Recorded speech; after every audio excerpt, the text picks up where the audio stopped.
All right, guys, I wanted to make a video in response to something very tragic that happened in Dallas, here in Texas, pretty recently. And it is, I'm going to put the details of that case here with the video or in the description or both. But there is this lady, she was in her early 20s, I believe. She was a dog walker, and she was going to, walk the neighbor's dogs. Now, long story short, without giving you a lot of details, this ended really badly.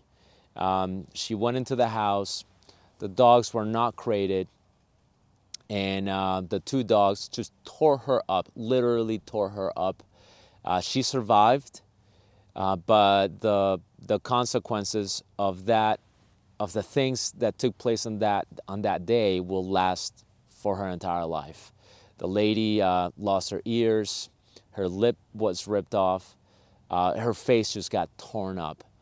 Now, how this happened, yes, we can look at it as things could have been prevented. Absolutely. I 100% agree with that. The dog should have been crated. The dog should not have been just out and about and loose. There are so many things as after the effect that we can look at and we can go, this should have happened, this should have happened, and this should have happened, and it's this person's fault, and this person's fault, and it's the dog's fault.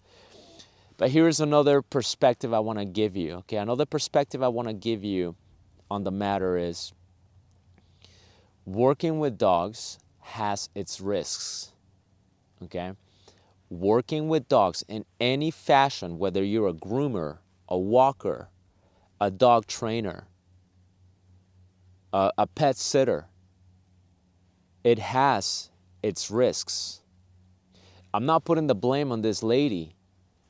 Okay, this video is not about blaming who and what could have been done and what could have been prevented. I just want to give you a perspective here that a lot of people don't really put enough thought into. And that is, dogs can do pretty gnarly things to a person. Your average pet owner doesn't think about that. Everybody thinks their dog is an angel. Your average dog professional doesn't even think about that because they typically don't deal with this type of dog.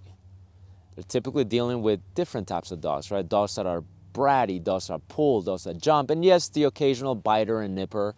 And you'll see dog trainers on social media glamorizing aggression. They really do, okay? I've seen it. They'll go, this super aggressive dog in our program, and now look at how amazing it is. And more than half of these super aggressive dogs are not even that bad, okay? They really aren't. Your average dog professional does not deal with this type of dog. Occasionally, you will see that type of dog in the pet industry. I've been working with working dogs for my entire career, over 12 years now. From the very beginning, from day one of my involvement in dog training, I work with pretty gnarly ass dogs. Because I had a very healthy respect, and it was imprinted on me to have this very healthy respect of dogs. And yes, I did go through my complacency stage that every dog professional goes through, but I witnessed so many crazy things that dogs could do. Okay, I've had it happen to me. I've had bites. I've had pretty bad bites too, right? I've had bites that required emergency care. Okay, I've had that happen. I've had bites that put me out of commission for a little bit of time. And I have witnessed horrible bites from these working dogs that, they only took like a matter of seconds between what the dog was doing to its handler and the time the dog got pulled away from the handler, and how in a matter of just seconds, that dog was able to do practically irreparable damage, where this person had to be flown, airlifted from Afghanistan to Germany, undergo a lot of surgeries, and then undergo several reconstructive surgeries and therapy for years after. I've had that happen in front of me. I've seen it, I've witnessed it. So when you see dog trainers sort of glamorize the transformation process of a really aggressive dog into now this dog can do this, and that, you have no idea the capability that this transformation, right? And I'm not demeaning their work, okay? That is awesome that there are trainers that specialize in this and that they love to turn really unpredictable, aggressive dogs into much more manageable members of society. I love that. I'm happy for them and good for them. Good for the owners that they work with. But the reality is that capability, if you truly are working with that type of dog, okay, if they're truly that type of dog that you truly claim and believe they are, the reality is you never get rid of that capability, okay? Never, ever, ever. You can reduce the unpredictability, you can make the dog more manageable, but if this dog is, like I witnessed, capable of ripping your calf off in seconds, okay? In a matter of seconds, nearly rip your calf off. If you give that dog an extra minute, the calf is gone, okay?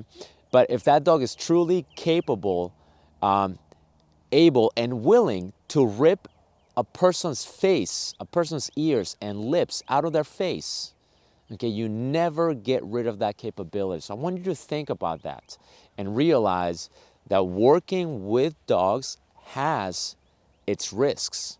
I don't care if you're a dog groomer, a dog walker, a dog trainer, especially a dog trainer, okay? If you work with protection dogs, anything, okay? These dogs have pretty strong capabilities. They can really tear you up, okay? The good news is, it's like, the good news is that, you know, it's not like every dog or every other dog is going to be like that willing to do that. But it is a risk, okay? Every time you decide, I'm going to work with dogs in any fashion, you put yourself at risk of getting bit. Hopefully not badly, but unfortunately, every once in a while, we're going to have cases like this that are going to remind us of the capability of a dog. So be safe, be careful, and never be complacent. I can tell you, and I've paid dearly myself, never get complacent. Always be aware. Always keep your head on a swivel, and realize that any dog has the ability to really hurt you. And you want to make sure that you're aware of that and be careful. Okay? Be safe.